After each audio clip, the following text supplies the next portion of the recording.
Dear students, आप सभी का स्वागत है Career Point coaching centre Mohammadabad के ऑनलाइन प्लेटफॉर्म पर। हम आज एक नया चैप्टर शुरू करने जा रहे हैं, बायोमॉलिक्यूल्स, जो आप देखते हैं क्लास 12th का सबसे इम्पोर्टेंट टॉपिक है। तो बायोमॉलिक्यूल्स स्टार्ट करते हैं। बायोमॉलिक्यूल्स आप सबने सुन ही रखा होगा। What are the biomolecules? तो बायोमॉलिक्यूल्स स्टार्ट करने से पहले आप जब देखेंगे अपने चैप्टर को तो उसमें एक बहुत बेहतरीन लाइन मुझे लगती है कि all the living things are made of non living particles. बड़ी कमाल की लाइन है ना। तो बायोमॉलिक्यूल्स में जितने हमारे लिविंग बींग्स हैं, लिविंग बींग्स, तो लिविंग बींग्स में हम क्या देखते हैं कि इनका जो निर्माण हुआ है वो किन से हुआ है? वो हुआ है कार्बोहाइड्रेट से। कार्बोहाइड्रेट से इनका निर्माण और किससे हुआ है? प्रोटीन से। इनका निर्माण और किससे हुआ है? विटामिन से। ओके, तो मतलब इनमें से कोई भी पार्टिकल क्या आपको जीवित दिखाई देता है? क्या कार्बोहाइड्रेट लिविंग्स हैं? They are not livings, but they are helpful to create living beings. ठीक है, तो उनमें से एक यूनिट हम लोग आज कैरी आउट करेंगे, कार्बोहाइड्रेट्स, है ना। कि कार्बोहाइड्रेट्स क्या है? ठीक है, तो कार्बोहाइड्रेट्स क्या है, चलिए चर्चा करके आपको बताते हैं। What are called carbohydrates? Note कर लिया आपने ना? ठीक है, तो कार्बोहाइड्रेट्स क्या है, चलिए आपको मैं बताता हूँ। देखिए, कार्बोहाइड्रेट्स कार्बोहाइड्रेट्स कार्बोहाइड्रेट्स क्या है समझिए। देखिए, कार्बोहाइड्रेट्स के संबंध में शुरू में पहले डेफिनेशन आई ना कि चलो नाम पे चर्चा करें। नाम से लोग पहले डेफिनेशन निकालने का प्रयास करते हैं ना, तो इनको लगा कि हाइड्रेट्स ऑफ कार्बन, यानी इनको लगा कि hydrates of carbon are called carbohydrates. यानी इनको क्या लगा कि hydrates of carbon are called carbohydrates. ठीक, जैसे इनके अनुसार क्या परिभाषा बननी चाहिए थी कि C यदि X हो और H2O यदि Y हो तो इसको कार्बोहाइड्रेट कहा जाएगा। तो भाई गलत भी लोग नहीं सोच रहे थे इनके डेफिनेशन में है। जैसे एग्जांपल इन्होंने दिया कि ग्लूकोज है, तो बताओ बेटा कि ग्लूकोज में आप क्या डेफिनेशन पढ़ते हैं? C6H12O6। तो आप इसकी डेफिनेशन लिख सकते हैं कि यदि हमने C6 रखा और H2O को भी यदि हमने 6 रख दिया, then it will match the formula to the CXH2O का। भाई जैसे मान लीजिए किसी ने सुक्रोज रख दिया, मैंने पूरी गलत ही डेफिनेशन नहीं थी। सुक्रोज किसी ने रखा C12H22O11, तो इसमें हम इसको ऐसे लिख सकते हैं C का 12 और यहाँ पे लिखते हैं H2O कितना? 11। तो देखो CX और H2O कितना बन गया भाई? तो डेफिनेशन इनकी क्या हो गई? सही थी। लेकिन ये लोग फेल कहाँ हो गए? देखो, एक अच्छा कार्बोहाइड्रेट कौन सा है? रमनोज। पढ़ेंगे हम कि ये कहाँ मिलता है, पहले रमनोज को देखते हैं। अच्छा, रमनोज का फार्मूला होता है C6H12O5। अच्छा, यदि इसको हम मैच कराने लगे इस फार्मूले से, रखो चलो मैच कराते हैं। C6, अच्छा H2O, अब आप देख लो O केवल 5 है तो H2O आप 5 ही बना सकते हैं, और 5 यदि बनाएंगे तो 5 2 10H हो गया, तो 2H अभी बचे ना, तो ये H2 हो गया। तो यहाँ से हम क्या देखते हैं कि रमनोज एक कार्बोहाइड्रेट होते हुए भी इस फार्मूले को मैच नहीं करता। ठीक, हम लोग यहाँ पे देखते हैं कि although रमनोज is a carbohydrate, but it does not match the formula CXH2O। Rhamnose carbohydrate है लेकिन वो इस फार्मूले पे मैच नहीं करता। तो क्या इस फार्मूले पे मैच ना करने की वजह से मान लें कि रमनोज कार्बोहाइड्रेट नहीं है तो गड़बड़ हो जाएगा ना। रमनोज तो एक अच्छा कार्बोहाइड्रेट है। अच्छा, इसके बाद देखो, इसके बाद एसिटिक एसिड एसिटिक एसिड में क्या दिक्कत है? एसिटिक एसिड में दिक्कत यह है कि जैसे मान लो हमने लिख दिया CH3C OH, इसको हम ऐसे लिख लें, C2 है ना, तो इसको लिख लें C2। H कितने हैं 4, तो इसको लिख लें H2O, कितना 2, बहुत अच्छा है। C2 और H2O2 लिखने से आपका एसिटिक एसिड कंप्लीट हो जाता है। तो क्या मान लिया जाए कि क्या एसिटिक एसिड एक कार्बोहाइड्रेट है? Never. acetic acid is not a carbohydrate. Acetic acid is not a carbohydrate. Is not a carbohydrate. Although it matches the formula CxH2OY, यानी ये फार्मूला भले ही मैच कर रहा है लेकिन एसिटिक एसिड कार्बोहाइड्रेट नहीं है। ओके, तो हम इस मतलब के कंक्लूजन पे पहुंच जाते हैं कि कार्बोहाइड्रेट्स की जो कन्वेंशनल डेफिनेशन है CxH2O का Y, ये रॉन्ग है ना। ये सभी ग्लूकोज के लिए, सॉरी सभी कार्बोहाइड्रेट्स के लिए सही नहीं है। सारे कार्बोहाइड्रेट्स इस फार्मूले को मैच नहीं करते। ठीक है, तो आगे बढ़ा जाए, नोट कर लीजिए, नोट कर लिया। चलिए तो आगे बढ़ते हैं। अब मैं आपको आगे बताता हूँ क्या स्थिति आई तब मॉडर्न कॉन्सेप्ट क्या बनाया गया। देखिए, तब यहां से मॉडर्न डेफिनेशन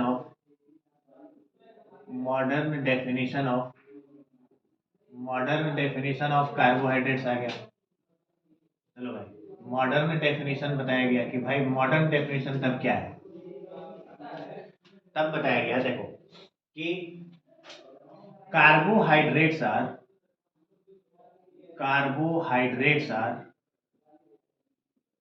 पॉलीहाइड्रोक्सी एल्डिहाइड्स और कीटोन्स। यानी कार्बोहाइड्रेट्स क्या हैं? पॉलीहाइड्रोक्सी एल्डिहाइड या कीटोन है। जैसे पॉलीहाइड्रोक्सी एल्डिहाइड या कीटोन है। अरे एकदम करेक्ट डेफिनेशन है, आप घबराओ नहीं, है ना। देखो मैं बताता हूँ, जैसे ग्लूकोज है, ग्लूकोज है, इसका फार्मूला क्या होता है? C6H12O6 होता है ना। चलो इसको हम बनाते हैं। देखो C यहाँ पे रहता है डबल बॉन्ड O और ये रहता है H, मतलब ये कौन सा ग्रुप है? एल्डिहाइड। फिर यहाँ पे देखो C के साथ ये OH और ये रहता है H। फिर ये C के साथ ये H और ये रहता है OH। फिर ये C के साथ ये OH, ये रहता है H। फिर ये C के साथ ये OH, ये रहता है H। और ये रहता है CH2 और ये रहता है OH। देख रहे हैं आप? इसमें क्या है, पहले तो समझिए, पॉलीहाइड्रोक्सी मतलब दो से ज्यादा हाइड्रोक्सी। देखिए 1 2 3 4 5 हाइड्रोक्सी, देख रहे हैं? 5 हाइड्रोक्सी हैं इसमें, और ये या तो एल्डिहाइड होंगे या तो कीटोन होंगे। तो देखो ये एल्डिहाइड है, glucose is a polyhydroxy aldehyde. ठीक है, समझ में बात आ रही है? तो मॉडर्न डेफिनेशन सही थी। जैसे मान लीजिए ना, आपके पास फ्रक्टोज आ गया। फ्रक्टोज, देखिए फ्रक्टोज, फ्रक्टोज में क्या डेफिनेशन है? C6H12O6। हाँ भाई, सेम फार्मूला से घबराना नहीं है, ये दोनों एक दूसरे के आइसोमर हो सकते हैं। क्या हो सकते हैं? Isomers. What are isomers? Isomers are the compounds having same formula but different structure or different spatial arrangement. उनके स्पेस का अरेंजमेंट अलग हो सकता है। ठीक है, तो ये आपका फ्रक्टोज हो गया। फ्रक्टोज में किस तरह से होता है? देखो CH2OH, ये होता है पहला कार्बन, ये दूसरा होता है C डबल बॉन्ड O, तीसरा एकदम सेम टू सेम H के साथ ये OH होता है। फिर चौथा ये C के साथ OH, ये H होता है। फिर ये पांचवा C के साथ ये OH, ये H होता है। ठीक, और इसके बाद फिर ये होता है CH2OH। This is fructose.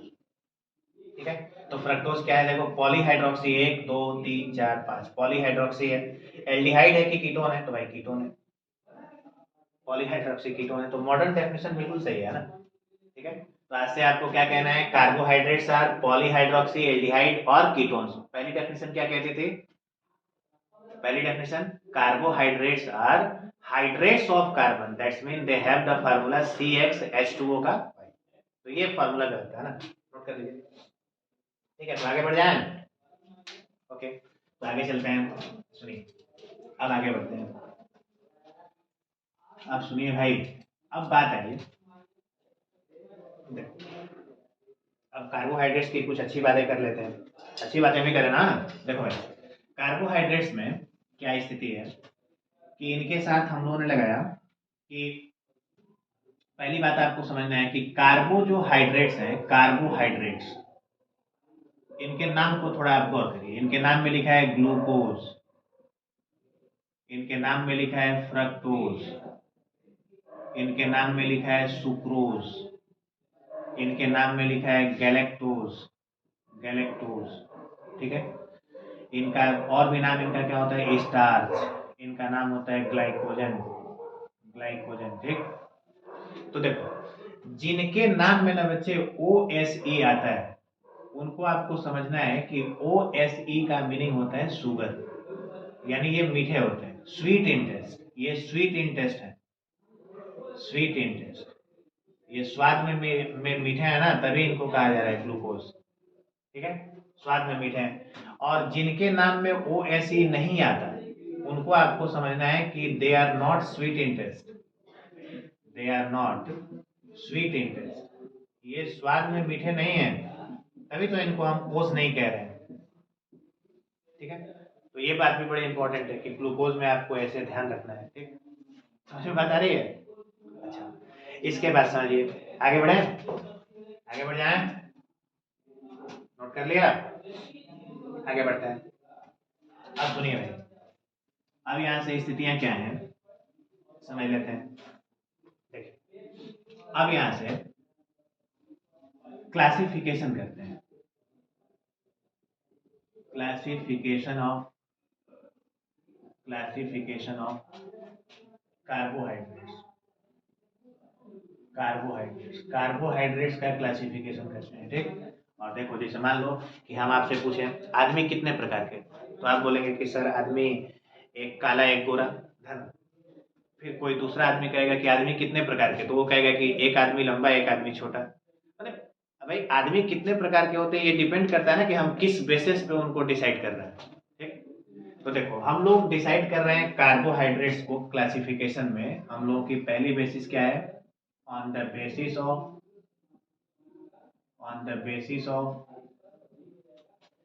number of monomer units,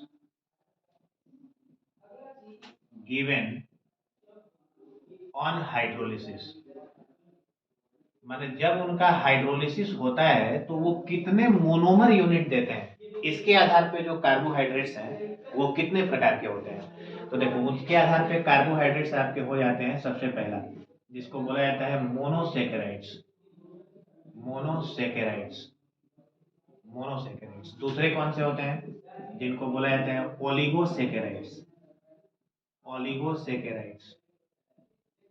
तीसरे कौन से होते हैं, सी, जिनको बोला जाता है पॉलीसेकेराइड्स। क्या बोला जाता है, पॉलीसेकेराइड्स, पॉलीसेकेराइड्स, ठीक है। मोनोसेकेराइड्स, ओलिगोसेकेराइड्स एंड पॉलीसेकेराइड्स, ये तीन प्रकार के होते हैं। जैसे आप समझना चालू करते हैं, चलिए मोनोसेकेराइड्स क्या होते हैं समझ लेते हैं भाई। मोनोसेकेराइड्स क्या है, आपको बताना है those carbohydrates, those carbohydrates, those carbohydrates which give no other monomer units on hydrolysis, are called monosaccharides। यानी मोनोसेकेराइड्स क्या होते हैं, यानी जिनके हाइड्रोलिसिस से कोई फर्दर यूनिट क्रिएट नहीं हो सकती। जैसे समझिए, जैसे C6H12O6 मतलब ग्लूकोज या फ्रक्टोज, ये सब मोनोसेकेराइड्स हैं। ग्लूकोज या फ्रक्टोज क्या है, मोनोसेकेराइड्स हैं। मतलब कि आप इनको यदि वाटर डिजॉल्व करते हैं तो ये अब से छोटी यूनिट्स में नहीं टूटेंगे, इनको अब टूटना नहीं है, ठीक है। अच्छा, इसके बाद जैसे मान लीजिए आपका गैलेक्टोज हो गया, गैलेक्टोज का क्या फार्मूला होता है, गैलेक्टोज का C6H12O6, same same same same same same same same, मतलब ये भी इनका आइसोमर ही है, ग्लूकोज और फ्रक्टोज और गैलेक्टोज ये तीनों आइसोमर्स हैं, थोड़ा सा अंतर है देखा जाए, ठीक, समझ में बात आई। तो ये आपके हो गए मोनोसेकेराइड्स, नोट कर लीजिए, नोट कर लीजिए फटफट, ठीक है। अच्छा नेक्स्ट नेक्स्ट देखते हैं।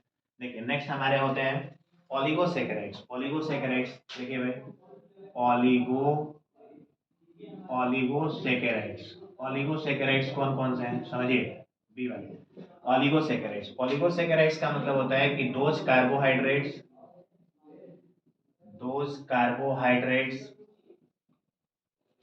which give 2 to 10 units of monomers on hydrolysis are called oligosaccharides. यानी ये ओलिगोसेकेराइड्स होते हैं जो 2 से 10 यूनिट देंगे यदि उनका हाइड्रोलिसिस किया जाए तो। जैसे जैसे समझिए, जैसे हम लोगों को इसमें पढ़ना क्या है, सुक्रोज। सुक्रोज घर पे खाते हो ना, चीनी, सुक्रोज। और कौन सा पढ़ना है, लैक्टोज। और कौन सा पढ़ना है, और भी आपको मैं जो भी पढ़ना होगा, मैंने ये सभी आपके क्या होते हैं, ओलिगोसेकेराइड्स होते हैं, ठीक है। तो नेक्स्ट चला जाए, ठीक है, ये सब ओलिगोसेकेराइड्स है, ठीक है। तो नेक्स्ट चलते हैं, देखिए नेक्स्ट आपके हैं पॉलीसेकेराइड्स। सही है, ये आपके तीसरे हो गए पॉलीसेकेराइड्स। पॉलीसेकेराइड्स का मतलब क्या है, पॉलीसेकेराइड्स का मतलब है कि those carbohydrates,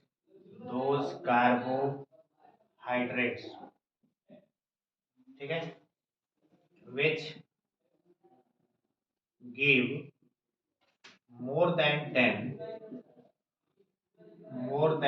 units of monomers on hydrolysis are called polysaccharides. इन्हीं को हम लोग कहते हैं पॉलीसेकेराइड्स। पॉलीसेकेराइड्स जैसे पॉलीसेकेराइड्स में बहुत सारा आपको पता होगा, स्टार्च, इसके बाद ग्लाइकोजन, सबको पढ़ा जाएगा, घबराना नहीं है, इनको तो चाप के हलवा कर देंगे हम लोग, है ना। स्टार्च, ग्लाइकोजन, ये सभी आपके क्या है, पॉलीसेकेराइड्स, ठीक है, समझ में बात आ रही है। तो ये हमारा बेसिस कौन सा था, on the basis of number of monomer units given on hydrolysis, है ना। अच्छा अब देखिए नेक्स्ट नेक्स्ट हम लोग देखते हैं। देखिए अब कौन सा बेसिस उठाते हैं, जैसे इस बेसिस में हम लोग लेते हैं ऐसे, देखिए on the basis of structure, है ना, ऑन द बेसिस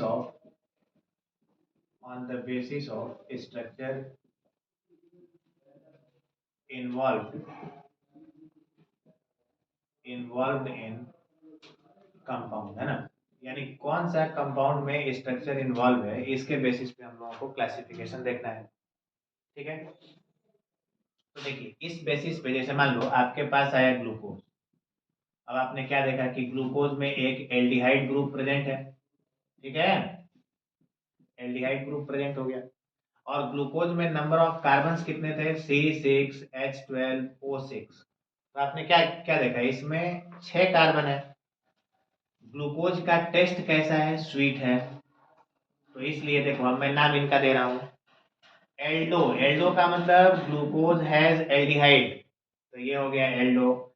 6 कार्बन है तो हेक्स, और स्वीट है तो ओज। देखो भाई मैं बोल रहा हूँ ग्लूकोज को एल्डो हेक्सोज, ठीक है। अच्छा इसी के तरह जैसे फ्रक्टोज आ गया, फ्रक्टोज, फ्रक्टोज क्या है, तो देखो फ्रक्टोज में कौन सा ग्रुप था, पहले याद करिए, कीटोन। कीटोन में फ्रक्टोज का फार्मूला क्या था, C6H12O6। अच्छा आप देखो इनका टेस्ट कैसा है, स्वीट, तो इनको हमने क्या बोल दिया, देखो इनमें कीटो है तो कीटो, 6 कार्बन है तो हेक्स, स्वाद में मीठा है तो ओज, यानी इनका नाम क्या हो गया, keto hexose. What is this, ये on the basis of structure involve in the compound, इस बेसिस पे हमने क्या किया कि क्लासिफिकेशन ऑफ कार्बोहाइड्रेट्स किया, जहां आपको ये पता चलेगा कि इनको एल्डोहेक्सोज क्यों कहते हैं, फिर से समझे? देखो, जैसे ये ग्लूकोज हो गया, ग्लूकोज में ग्रुप कौन सा था? एल्डिहाइड। कितने कार्बन इन्वॉल्व थे? 6। स्वाद में कैसा था? मीठा। तो टेस्ट में मीठा था, तो देखो हमने कहा कि ये एल्डो है, 6 कार्बन है तो हेक्स है, और स्वीट है तो ओज है, यानी एल्डो हेक्सोज। और ये कौन सा है? Keto hexose. ठीक है, तो ये हमारी यूनिट्स हैं जिनमें हम लोग कह रहे हैं कि ये ग्लूकोज है और ये क्या है? फ्रक्टोज। ठीक है, तो नेक्स्ट चला जाए आगे। बोलिए भाई, आगे चले। तो आप सुनिए, अब हम लोग यहाँ से मोनोसेकेराइड्स चलिए पढ़ते हैं। ठीक है, ओके। तो आइए, पहला मोनोसेकेराइड हम लोग यहाँ पे पहले क्लासिफिकेशन कंप्लीट कर लेंगे, कल से देखते हैं ना। Okay, thank you.